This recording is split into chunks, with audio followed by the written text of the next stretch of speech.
अस्सलाम वालेकुम नाजरीन, मैं अब्सार अब्बासी सखर रोडी अपडेट से।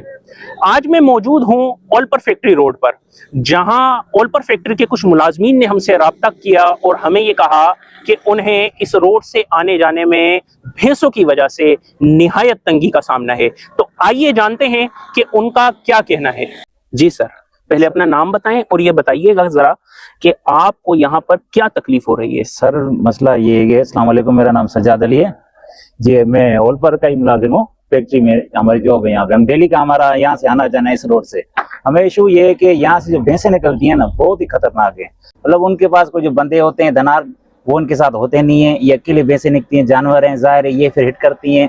कल परसों हमारे फ्राइडे वाले दिन एक दोस्त को हमारे साथ लड़के को बाइक पे लगी थी, उनको काफ़ी चोटें भी लगी हैं। ये देखें, काफ़ी इस बंदे को चोटें भी लगी हैं। ये था एक लड़का, दूसरा था, उसको चोटें लगी थी, तो उसकी बाइक का भी डैमेज हुआ था काफ़ी। मतलब देखें ना, जानी नुकसान भी है, माली भी नुकसान है। तो हम इंतज़ामिया से ये कहना चाहते हैं, इसका कोई ना कोई हल निकालना चाहिए। इन भैंसों का कोई ना कोई यहाँ से कोई टाइम वो चेंज करें या कुछ भी करें, इनका हल निकालें। इनकी डेंजरस है काफ़ी ये। आपका क्या नाम है और आप ये वाकया जो है वो कब और कैसे पेश आया है? मेरा नाम मोहम्मद फारूक है। फ्राइडे वाले दिन हम ड्यूटी पे जा रहे थे, इवनिंग शिफ्ट थी हमारी। तो जैसे हम यहाँ से निकले ना, तो भैंसें यहाँ से आ रही थी, दो भैंसें वो आपस में लड़ने लगी ना, तो बाइक जाके लगी हमारी, टक्कर आके हमारा बाइक में, हम जाके सीधा फुटबेरी में लगे। अच्छा सर, आप लोगों का क्या मुतालबा है?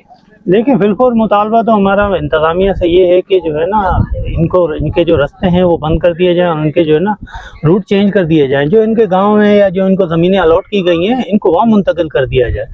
तो हमारा इंतज़ामिया जो ऐसी रोडी हैं, हमारी डीसी सखर हैं, सही है ना, ये जो इंतज़ामिया है उनको फुल फॉर एक्शन लेना चाहिए, क्योंकि इनसे जो है ना इंसानी जानों को बहुत ज़्यादा जो है ना ख़तरात लाहक हैं। क्योंकि अभी आपने बंदों से बात भी की तो उन्होंने यही कहा कि एक्सीडेंट हो गए और काफ़ी बंदे यानी अच्छे खासे यानी इंजर्ड हो गए थे। तो इससे ये है कि बंदों की जान को ज़्यादा खतरा लाक हैं। बच्चे गुजरते हैं, स्कूल के यहाँ से बच्चे गुजरते हैं, और हम तो ड्यूटी वाले बंदे हैं, तो हमारा भी गुजर होता रहता है यहाँ से। और इवन के रात को भी ये भैंसों का टाइम नहीं है, वो भी यहाँ से गुजर रही होती हैं। तो मेहरबानी करके इस मसले को जल्द अज जल्द हल कर दिया जाए।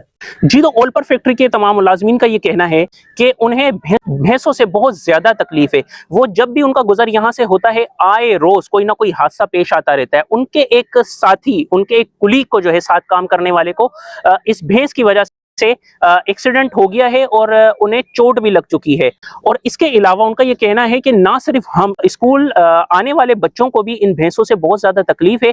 बच्चा आए रोज कभी रोड के इस तरफ भैंस की वजह से भागता है तो कभी उस तरफ, जिसकी वजह से खतरात लाहक रहते हैं। और इसके अलावा इन मुलाजमीन का ये कहना है कि खसूसी तौर पर उन्हें मसला ये है कि आए रोज इन भैंसों की वजह से उन्हें ओलपर फैक्ट्री पहुंचने में देर हो जाती है। इन तमाम लोगों का ये मुतालबा है इंतजामिया से, एसी रोडी, डीसी सक्कर से, कि ये जो भैंसें हैं या तो इनके लिए कोई और जगह मुख्तस की जाए या फिर इनके आने जाने का एक रूट बनाया जाए, और इनके साथ कोई ना कोई एक बंदा जरूर होना चाहिए जो इनकी हिफाजत करे और ख्याल करे कि जिससे दूसरे लोगों को तकलीफ ना पहुंच सके।